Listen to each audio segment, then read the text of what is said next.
കണ്ടു മറന്നതോ പറഞ്ഞു പിരിഞ്ഞതോ ആയ പെൺജീവിതങ്ങളെക്കുറിച്ചുള്ള എഴുത്തുകൾ.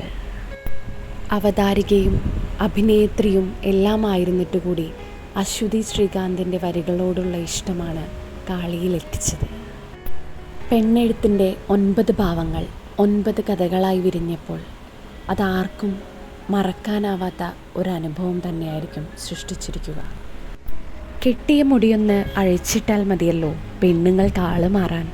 പൊട്ട് തൊട്ടാലൊന്ന്, തൊടാഞ്ഞാൽ മറ്റൊന്ന്, വളയിട്ടാലൊന്ന്, ഇട്ടില്ലെങ്കിൽ മറ്റൊന്ന്, കണ്ണെഴുതിയാലൊന്ന്, ഇല്ലെങ്കിൽ മറ്റൊന്ന്, അങ്ങനെ മാറിക്കളയും പെണ്ണുങ്ങൾ.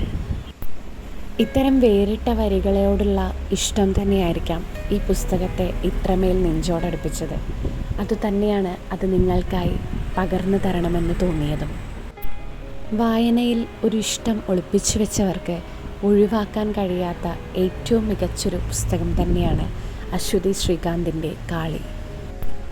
ചുറ്റുമുള്ളതോ അത്രമേൽ അറിയുന്നവരോ അല്ലെങ്കിൽ നാം തന്നെയോ അങ്ങനെയുള്ള 9 സ്ത്രീകളെ പറ്റിയുള്ള വ്യത്യസ്തമായ കഥ.